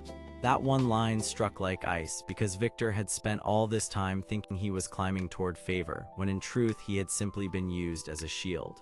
Victor froze, and for one rare moment his cold face cracked. He had sold out Kael, and he had even sold out the council in his own way, yet the council had never intended to truly trust him. Kael saw the crack in him and pressed forward. He fired a spread of light illusions across the chamber, making it seem as if he stood in 3 places at once. The guards hesitated again, and that gave Brent a hard choice. Brent looked at Victor, then at Jace, then at the sealed console, and the fear in him finally lost to shame. He stepped aside, not to join Kael fully, but to stop protecting a lie. That small act broke the line wide open. Kael reached the central console and saw the final lock, a red seal tied to the council record core. The Crimson Conspiracy file fit into it like a missing piece, and Myra almost shouted for him to use it. But before he could, Victor lunged forward, trying one last time to seize the file and crush the broadcast. Their clash was fast and brutal in feeling, though no one here wanted to truly harm anyone. Victor struck with armored force, Kael answered with bending light, and the whole room filled with flickering copies, hard shadows, and crashing metal. The central console began to whine under strain. Red warning lights flashed across the glass walls. Cables shook loose from the ceiling. For a moment, it looked as if the relay chamber might collapse under its own tension before anything could be sent. Then the hooded council figure moved at last. The figure reached out and activated a side panel, exposing the real broadcast path. That was the second surprise, and it hit everyone at once. The figure was not there to stop the truth. The figure had been placed there to make sure the truth could escape if the chamber was ever reached. The reason became clear in a single rough line of speech. The council figure had once served the inner council, but had grown sick of the lies and had chosen to leave the safe world of obedience behind. The figure had hidden the root, protected the chamber, and waited for someone brave enough to survive the trap. Kael did not know whether to trust the figure fully, but he understood enough to act. He slid the crimson file into the console and pushed his light through the control ring, using his power to stabilize the signal instead of shattering it. Myra fed in the root notes from the crimson file map, while Jace rerouted a damaged cable bundle with shaking hands. Brent held the guard line back with blunt courage, forcing them to retreat a few steps, and Victor stood in the center of it all, seeing his future fall apart. The console lit up. For one single breath, the relay chamber went still. Then the first wave of hidden council records began to rise toward every screen in Silvergate. Kael felt the city above, distant and huge, like a sleeping giant about to wake. But the broadcast had only just begun, and Victor was still standing, still angry, and still very dangerous. Outside the chamber, deep in the tower above, Counselor Ellen Wade was surely already moving to answer the breach. Kael kept his glowing hand on the console, his face set with fear and resolve, because he understood that truth had finally started moving, and now he would have to protect it before the council found a way to bury it again. Silvergate Tower felt colder now, as if the whole building knew the truth had escaped. Red warning lights flashed through the narrow chamber, and the old metal walls seemed to breathe with tension. Far above, unseen feet were already moving through sealed halls, because Counselor Ellen Wade did not wait when control began to slip. Kael stood at the console with his glowing hand still pressed against the panel, his dark brown hair hanging over a tired face and his faint light-cut eyes fixed on the screen. He was not a soldier by nature, and he was not built for clean victories. He was a lean man in a worn black tactical coat, dark gloves, and hard resolve, and right now his only hope was to keep the broadcast alive long enough for Silvergate to hear it. Victor stood a few steps away in polished dark squad armor, tall and broad, with short gray hair and a cold commander's stare. He had once led Kael and the others, and he had traded loyalty for favor, because the council had promised him power if he helped bury the truth. That promise had made him dangerous, but it had also made him predictable. He wanted the files silenced, the breach sealed, and his name kept clean, because if the city saw what he had done, his rise would collapse in shame. Around them, the relay chamber pulsed with red glass panels, hanging cable bundles, and record pillars that held the hidden evidence of the council's own crimes. The central console had started the broadcast, and every second that passed pushed the secret farther into the city. Kael knew the central conflict now more clearly than ever. If the council stopped the signal, Silvergate would remain trapped under lies, but if the signal spread, the people outside might finally see who had been using them all along. That was the stake, and it was huge. Victor moved first because he always did when fear and pride pulled together. He reached for the console with one armored hand, trying to crush the signal before it could lock in. Kael twisted away and sent a sharp illusion across the room, bending light into a false wall that flashed bright enough to blind Victor for a heartbeat. The trick was not strong, but it was enough to force him back. Victor slammed his shoulder into the glowing image, and the false wall shattered into scattered light. The blast of broken illusion lit his face for one ugly moment, and Kael saw something beneath the anger, something almost like panic. Victor was not only fighting for himself, he was also fighting because he knew what the council would do to him if he failed, and that made him even more desperate. At that same moment, the door panel on the far side of the chamber shook under a hard impact. Council security guards were arriving from the hidden council route, their black armor and red warning markings flashing under the strip lights. Their heavy boots struck the floor in strict formation, and their wall hooks scraped the frame while stun batons rose into ready position. Brent came with them, tall and solid in a heavy dark coat over squad gear, his black hair slick with sweat and his face set in a serious line. He had followed Victor out of loyalty and fear, but now his eyes looked uncertain because he could hear the broadcast too. Jace was beside him, a lean man with blonde hair and scratched light armor, his nervous eyes darting between Kael and the console. Jace had helped arrange the betrayal, yet guilt had been eating him from the inside since the truth started coming out. He looked less like a traitor now and more like a man who had spent too long in the wrong shadow. Kael saw both of them and understood that people in Silvergate were not simple. Some chose harm, some were pushed into it, and some kept walking because they were too afraid to stop. That understanding did not remove the danger, but it changed the shape of the battle. Then the chamber lights flickered, and a new voice came through the cracked speaker panel from the upper tower network, cold and clear. It was Counselor Ellen Wade, a woman with silver hair, a stern face, and formal council clothing, speaking as if the tower itself belonged to her. She ordered the security teams to seal the underground access, cut all lines, and recover the file before the city could see another second. Her motive was plain now. She did not want chaos for its own sake. She wanted control because control kept her council safe, her name hidden, and her system alive. She had built a city where fear did the work of law, and she would not allow one broken broadcast to destroy that system.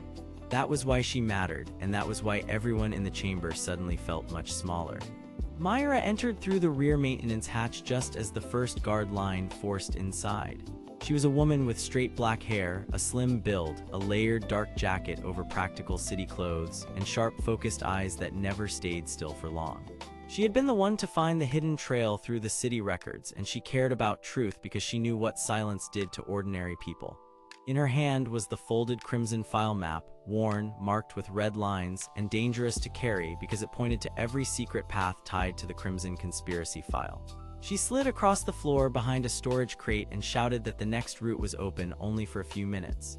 The hidden council route, she said, linked this relay chamber to an old service spine behind the tower, and if they could reach it, they might move the final broadcast node before the guards locked everything down. Her warning raised the stakes again because now it was not only about holding the chamber. It was about moving the truth before the tower could choke it.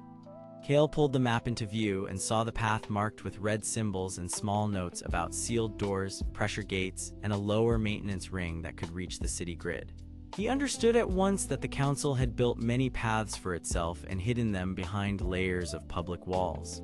That realization was the twist inside the twist. The tower had never been only a seat of power. It had been a machine for hiding power, and the people at the top had used every hidden corridor to stay untouched. Jace saw the map too, and his face tightened with shame. He admitted, in a voice barely above the alarm noise, that he had helped place one of those seals months ago because he had been told it was a routine repair. He had not known then that he was helping lock away evidence of council betrayal. That confession did not erase his part in the harm, but it showed how the system fed on weak loyalty and half-truth. Kael did not forgive him yet, but he did not turn away either. He needed every honest hand he could get. Victor heard the confession and grew more furious because every new truth made his old excuses weaker. He lunged again, this time with full force, and the chamber became a storm of motion. Brent raised a baton and tried to pin Kael back, but Myra threw a cable bundle across his path and forced him to stumble. The first wave of guards pushed in behind him, and for a tense moment it seemed the chamber might be swallowed whole. Then the hooded figure appeared at the far end of the relay room.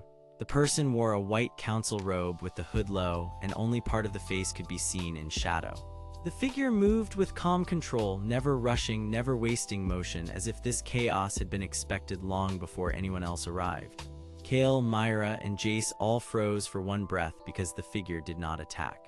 Instead, it stepped to a side panel and placed a coded seal against the wall. A hidden door opened with a heavy hiss, revealing a narrow service bridge that led deeper under the tower. For a brief and shocking moment, Kael understood the truth.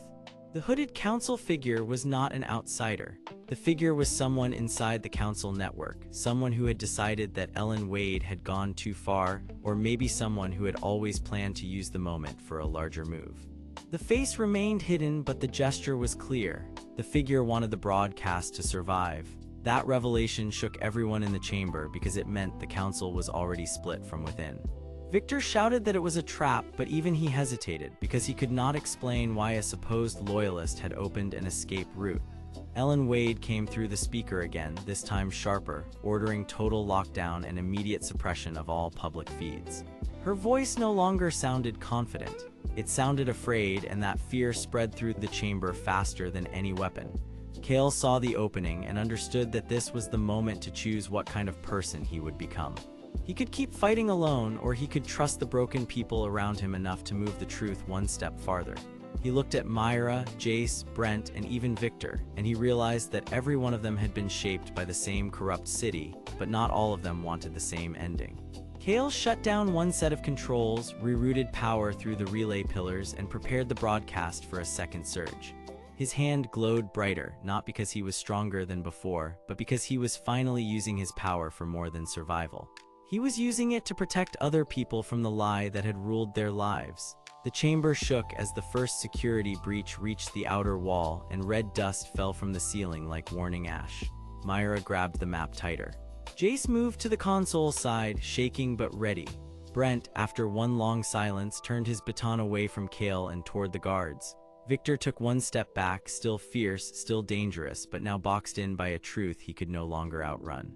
The service bridge waited in the open doorway, the hidden route glowing under white strip lights, and beyond it lay deeper tunnels, more sealed doors, and the next fight for Silvergate. Kael held his glowing hand above the console and took one steady breath because the broadcast was still alive, the city was still listening, and the next part of the truth was just beginning to rise. Silvergate stayed dark above them, but the city was never truly quiet. Rain tapped on glass towers, street lights shone on wet roads, and hidden cameras watched from corners no one noticed. Deep below the tower, the secret tunnel breathed cold air through white strip lights, and every metal surface seemed to hold a warning. Kael stood at the console with his dark brown hair damp on his forehead, his lean body still, and his faintly glowing eyes fixed on the route ahead. Myra, the woman with straight black hair and sharp eyes, watched the doorway with calm focus. Jace, the blonde-haired man with nervous eyes, kept glancing back as if every shadow might judge him. Brent, the tall black-haired man in his heavy dark coat, stood stiff and quiet. Dax, the stocky brown-haired man with a cruel grin that had faded into uneasy caution, leaned against a wall and listened. Victor, the tall gray-haired man in polished dark armor, had taken one step back, but his cold face showed that he was still dangerous. The central problem was clear now. If the live broadcast failed, the council would bury the Crimson Conspiracy file again, and Silvergate would keep living under fear, false orders, and hidden punishment. If the broadcast succeeded, the city would learn who had really shaped the betrayal, and Victor would have to face what he had done. That was the stake, and everyone in that tunnel knew it. Kael pressed his glowing hand harder over the console, and the screen flickered with red seals and old council records. His fractured power bent the light in thin, sharp lines, and those lines made the shadows shake. He did not attack Victor yet. He wanted the truth first, because the truth mattered more than pride. Victor saw that, and his jaw tightened. He had once led the squad through these same halls, and he had once believed control would save Silvergate from chaos. Counselor Ellen Wade had fed that fear for years, telling leaders that the city was one riot away from collapse, one leak away from panic, one honest report away from disaster. She had not wanted peace. She wanted obedience, because obedience made the council stronger, and stronger council power kept her secrets safe. That motive was now plain to everyone. She had ordered betrayals, hidden records, and quiet arrests, not only to punish rebels, but to keep citizens afraid enough to accept any rule she gave them. Jace swallowed hard and finally spoke. He said he had helped arrange the betrayal because Victor promised the squad would be protected, and because he had been too scared to question a leader he trusted. His voice shook, but he did not run. That mattered. Myra turned to him and said that fear explained his mistake, but not his silence. Jace nodded, ashamed, while Brent looked away because he had followed Victor out of loyalty and fear, and now both had become heavy chains around his neck. Then a low alarm sounded from deeper in the route. Dax pushed off the wall and pointed toward the tunnel behind the service bridge. He knew the undercity routes better than anyone, and he said council security was already moving through the lower access rings. The hooded council figure had not been seen clearly yet, but the presence of that white robe had already spread cold tension through the network. Dax explained that the council used the hidden route to move sealed records between tower levels, and that the relay chamber at the end of the route could either broadcast the Crimson file across the city or wipe it clean in one pulse. That was why the chamber mattered so much. It was not just a room, it was a trap, a weapon, and a final chance. Kael understood at once that Ellen Wade would send guards there before anyone else because she could not allow the file to reach the public. Victor also understood it, and for the first time his cold expression cracked. He said quietly that Ellen had never trusted him fully, only used him as a shield because he was strong enough to scare others and loyal enough to carry ugly orders. He said he had believed he was protecting order, but he had only been protecting her control. That was the twist buried under the fear. Victor was not the top of the chain. He was a middle piece, and Ellen Wade was the true hand on the blade. Kael looked at Victor for a long moment and then at the glowing route ahead. He could have used that moment to strike, but he did something harder. He chose motion instead of rage. He said they were going to the relay chamber together, and if Victor wanted one chance to prove something, this was it. That choice changed the air in the tunnel. Victor did not smile, but he straightened. Brent looked surprised. Jace looked relieved and frightened at the same time. Myra gave Kael a small nod because she understood that trust could be stronger than fear when it was earned the hard way. They moved through the hidden council route, past sealed metal doors, red seals, and old service panels that had been hidden behind Silvergate Tower for years. The tunnel was narrow and cold, and white strip lights made every face look pale and serious. Along the way, Myra found route notes left inside a maintenance recess, and she unfolded a worn crimson map marked with hidden chamber symbols. The map showed a secondary path into the relay chamber, one that bypassed the main guard line, but only if someone knew how to trigger the old service lift. Dax knew the trick because he had moved supply crates through these levels for years. He cursed under his breath, then opened a side panel and revealed a rusted lift track hidden in the wall. The group crossed in silence, while far behind them, armored footsteps echoed through the stone. The deeper chamber opened ahead, and the red warning lights made the black metal walls look like they were breathing. This was the Red Warning Chamber, a forgotten room full of cracked screens, cable bundles, and old storage crates stacked under dust. It felt sealed for a reason, as if the city had tried to forget everything inside it. Kael stepped in first, and the broadcast on the console behind him still pulsed faintly through the network. He could feel it like a heartbeat stretched across the city. Then the hooded council figure appeared at the far end of the chamber, standing perfectly still in a white robe. The face remained partly hidden, and the person gave no sign of fear. That silence was worse than shouting. It meant they knew exactly what was coming. Victor stiffened and took half a step forward as if he recognized the figure or the pattern of their orders, but the figure only lifted one hand toward a side panel, and the room answered with a dull metal click. Hidden locks engaged. The relay route behind them began to seal. Council security was closing in from one side and the final chamber waited on the other. Kael raised his glowing hand and bright light spread through the red room in sharp broken lines. He saw the guard shapes outside the glass, the hooded figure in white, and the narrow door leading to the relay chamber beyond. He also saw something else, a detail he had missed before. One of the red seals on the wall bore Ellen Wade name code, proving she had personally authorized this chamber years ago. That was no accident. She had built the trap before the city ever learned the truth.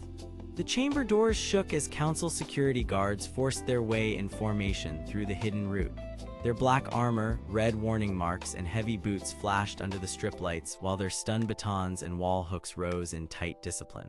Brent moved first, blocking the narrow passage with his broad frame and forcing the front line to slow. Jace grabbed a fallen cable coil and jammed it into the side lock, his hands shaking but steady enough to matter. Dax slipped low and pulled a service lever that opened a side vent, buying the group a few more seconds. Myra stayed by Kael, reading the chamber faster than anyone else because her sharp mind saw roots, locks, and weak points all at once. Victor stood at the edge of the group, looking at the hooded figure, then at the guards, then at Kael. At last he made his choice. He turned and stepped into the guard line not as a hero, but as a man trying to stop the damage he had helped begin. He shouted the access phrase of the old tower route, and the nearest guards hesitated. That hesitation was enough. Kael used the gap to bend the chamber light into a long, razor-bright illusion, making 3 false copies of the exit path and throwing the guards into confusion. Their formation broke, the chamber shook. A few of them were forced to retreat, and the others lost their clean line of advance. It was not a final victory, but it was enough to keep the truth alive for one more move. Then the relay chamber door opened at the far side, and cold white light spilled out like a promise and a warning. The central console inside was real, old, and still active.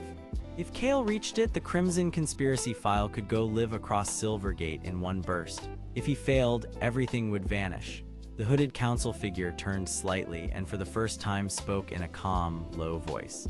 They said the council had always known one day someone would come this far and that Ellen Wade had prepared for it. Those words hit harder than any blow because they confirmed the trap was larger than anyone had guessed. Kael took one breath, then another, while Victor held the line behind him and Myra read the control panels at a glance. Jace looked at the glowing door with tears in his eyes because he finally understood how deep the betrayal had gone. Brent braced himself against the shaking wall. Dax slid a final panel open and found a direct power link into the console. The city above them was still listening, the broadcast was still alive, and the next truth was ready to rise. Kael reached for the relay controls, and as the alarm lights turned brighter red, the story moved to the edge of its next great reveal. The relay chamber shook under Silvergate Tower, while red lights flashed across wet metal walls. Above them, the city still waited in silence, and every second made the truth harder to hide. Kael stood at the console with his dark gloves tight around the controls, his tired eyes glowing faintly as he chose to finish what had already cost so much. Around him, Myra watched the record lines, Jace wiped his face, Brent held the side panel steady, and Dax kept the power link open with a grim smile. Victor pushed through the tunnel door with council security behind him, and his cold voice cut through the alarms. He said the file had to vanish because the city would panic if it learned how long the council had used fear to stay in power. That was the heart of his motive. He had betrayed Kael for rank, protection, and control, and Ellen Wade had helped him because she believed order mattered more than honesty. For her, the lie was a wall, and the wall had to stand. Then Myra found the hidden second layer inside the Crimson Conspiracy file. It was not only a record of betrayal, but also proof that Ellen had framed weak squads and blamed street runners whenever the people grew suspicious. Jace stared at the screen and finally understood that his guilt had been used as a tool. He had helped the wrong side, but he was not beyond repair. With shaking hands, he stepped beside Kael and opened the last channel to the city. Victor ordered the guards forward, but Brent drove them back long enough for the console to lock. Dax rerouted the power with a sharp laugh, and the relay chamber flared brighter than before. Kael looked once at Jace, then at the glowing broadcast line, and he made a new choice. He stopped chasing revenge and chose truth instead. The message spread through Silvergate, and every screen above them lit with the council record, the secret routes, and Ellen Wade standing at the center of it all. For one long breath, the city went still. Then people began to shout, not with fear, but with anger and hope. Victor backed away in shock as his control collapsed around him. Ellen Wade disappeared into the confusion, her power broken by her own hidden record. Kael did not celebrate. He simply closed his eyes, breathed once, and understood that trust would now be harder to win, but far more real. At last, Silvergate saw the truth, and Kael stood ready to build something honest from the ruins.